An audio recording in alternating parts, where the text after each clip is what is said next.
Dear students, a very warm welcome to all of you in my today's lecture of Business Statistics. In today's lecture, we will discuss upon the topic Formation of Continuous Frequency Distribution. यानी कि आज के lecture में हम discuss करेंगे कि किस तरीके से हम कॉन्टिन्यूस फ्रीक्वेंसी डिस्ट्रीब्यूशन को फॉर्म कर सकते हैं। इस टाइप का जो क्लासिफिकेशन है, यानी कि जिसको हम कॉन्टिन्यूस फ्रीक्वेंसी डिस्ट्रीब्यूशन का नाम दे रहे हैं, ये सबसे ज़्यादा पॉपुलर है।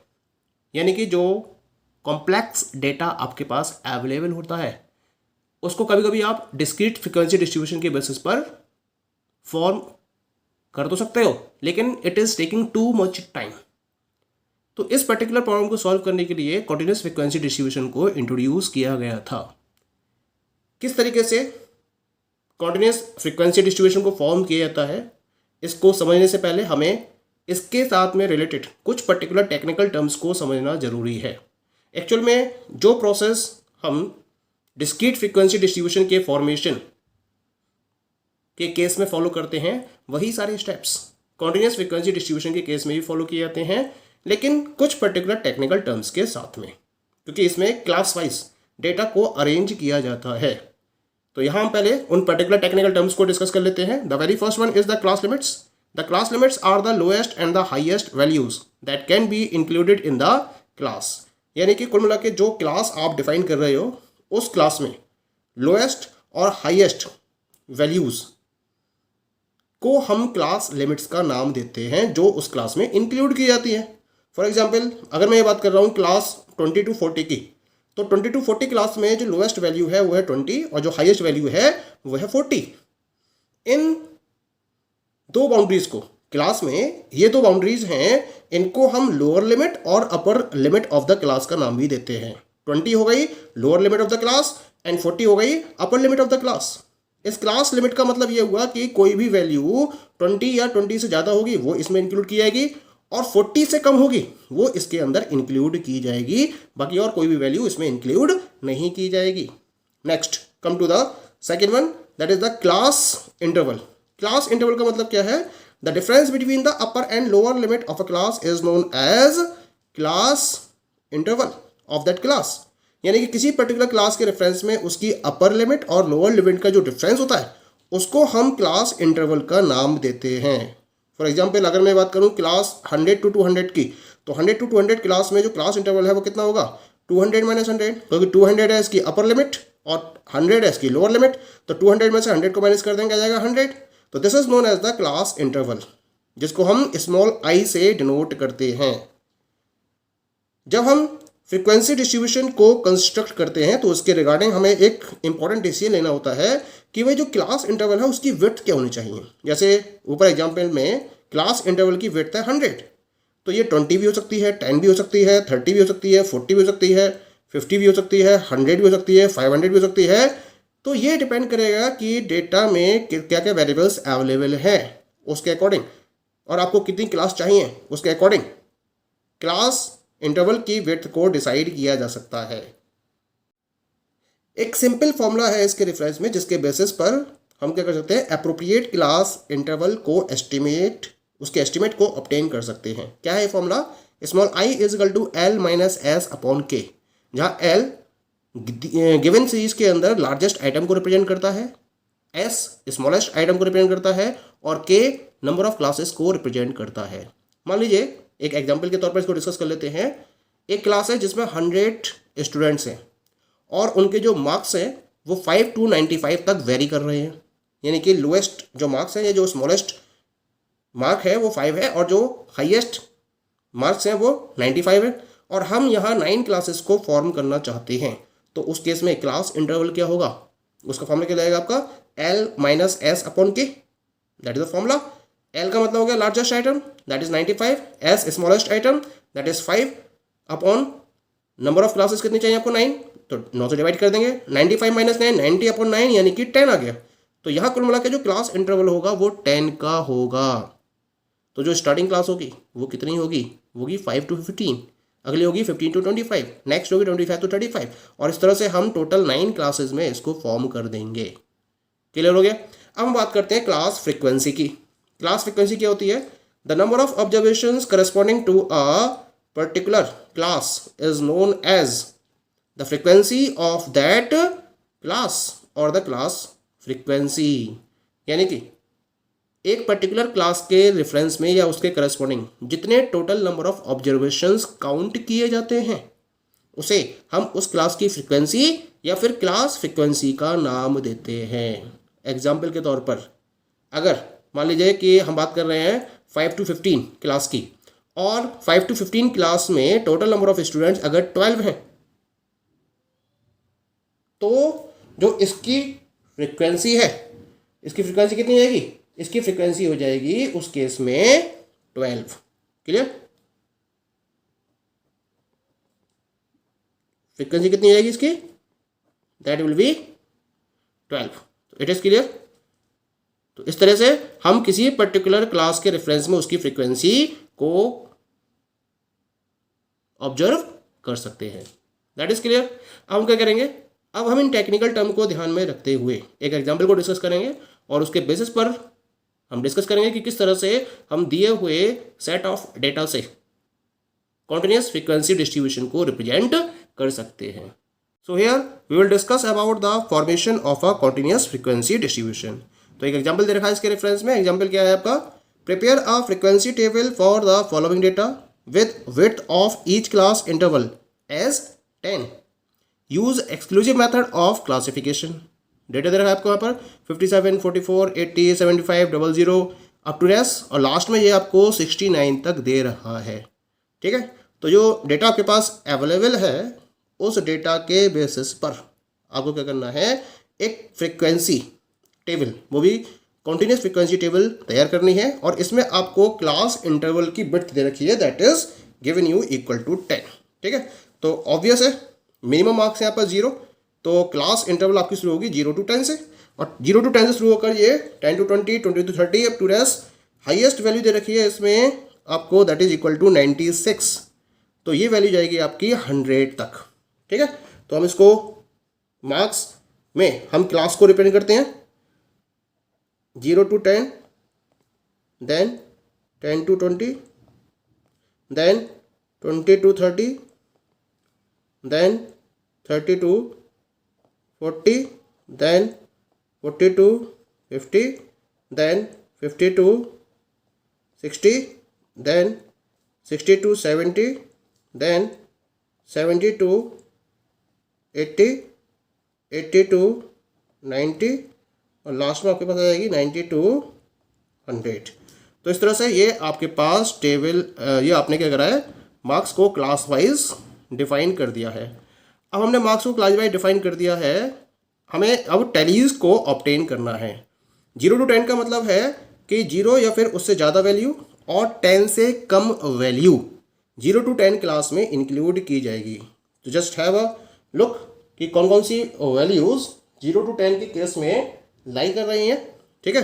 तो यहाँ हम देख लेते हैं, ऊपर वाले टेबल में देखते हैं 0, 1, 2, 2, 2, 2, ओनली 2 वैल्यूज आर देयर, 0 और 4। तो यहाँ पे हम 2 बार्स लेके चलेंगे। ठीक है? Now come to the 10 to 20। 10 to 20 में देखते हैं, 10 to 20 में 1, 2, 2, 2, 3, 3, 4, 4, 5 वैल्यूज आ दिया। तो 5 वैल्यूज़ के रिगार्डिंग हम 5 बार्स को यहाँ फोड़ करेंगे, 4 और 1 क्रॉस हो गए, 5 bars are here. Now come to 20 to 30। 20 to 30 में देखते हैं कितनी वैल्यूज़ हैं। 20 to 30, 20 to 30 इसमें कोई नहीं है। 20 to 30 एक आ गई, 28, एक, 2, 2, 2, ओनली 2 वैल्यूज आ दिया। तो यहाँ मैं 2 बार्स लेके चलूँगा। ठीक है? Now come to the 30 to 40। तो 30 to 40 में देख लेते हैं एक बार, है ना। 30 to 40 कोई वैल्यू नहीं है ऊपर। यहाँ देखते हैं 30 to 40 में ये आ गई, एक, एक, दो,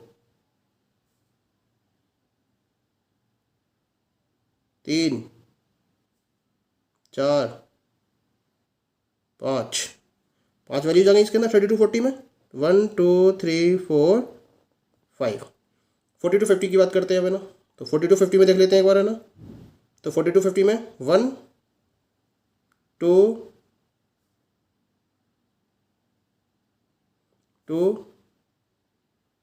3,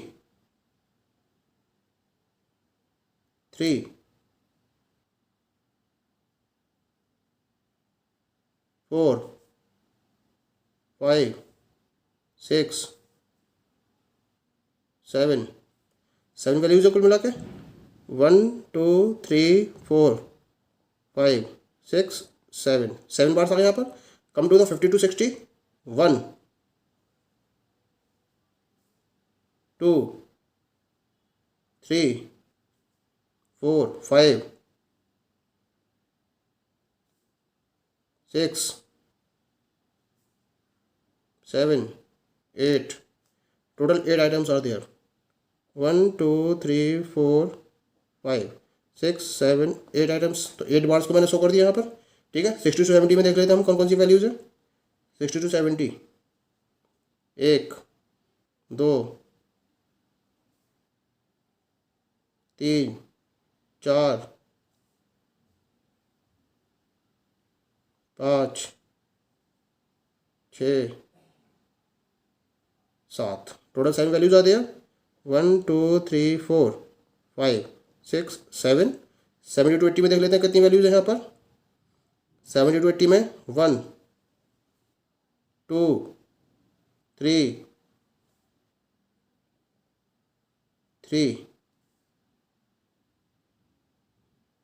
4 4 5 5। टोटल है 5 वैल्यूज। 1 2 3 4 और टोटल हुई 5 वैल्यूज। 80 to 90 को कंसीडर कर लेते हैं। 80 to 90 में 1 1 1 2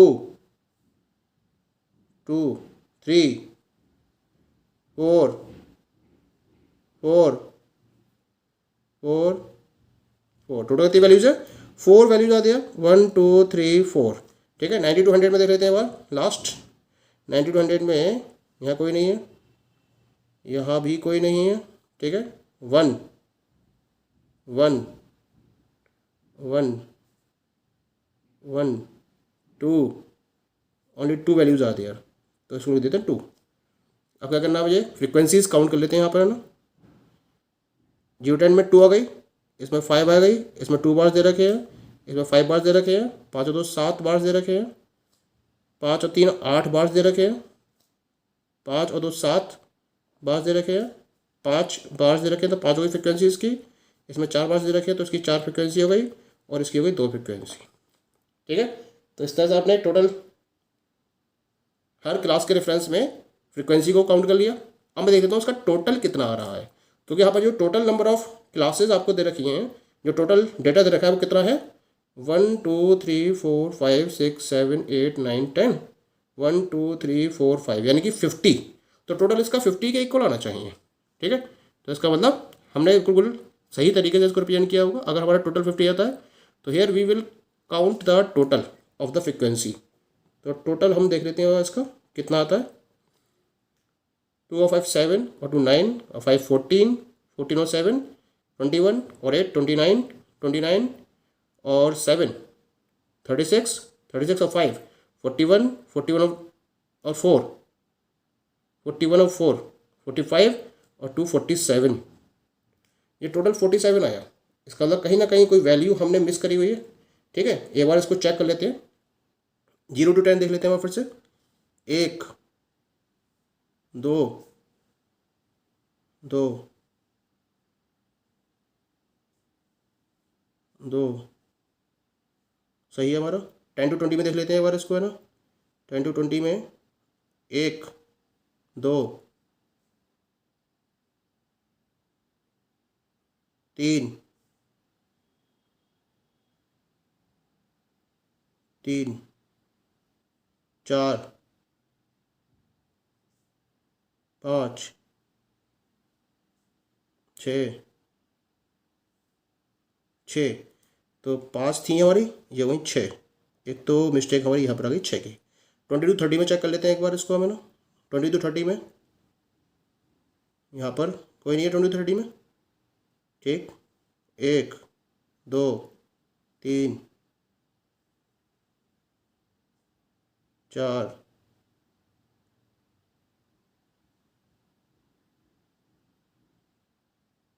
4 4, यहाँ हमने करी थी 2, 2 की गलती यहाँ गई, तो ये 5 नहीं है, ये 6 हो गई, और ये 2 नहीं है, ये हो गई 4।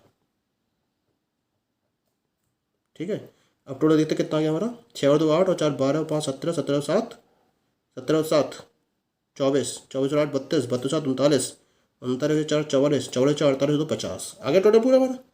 तो दिस इज इक्वल टू 50। तो इस तरह से हमने चेक भी कर लिया और ये वेरिफिकेशन भी हो गया कि हमारा ये जो कॉन्टिन्यूस फ्रीक्वेंसी डिस्ट्रीब्यूशन है, it is completely okay. So clear to all of you, thank you.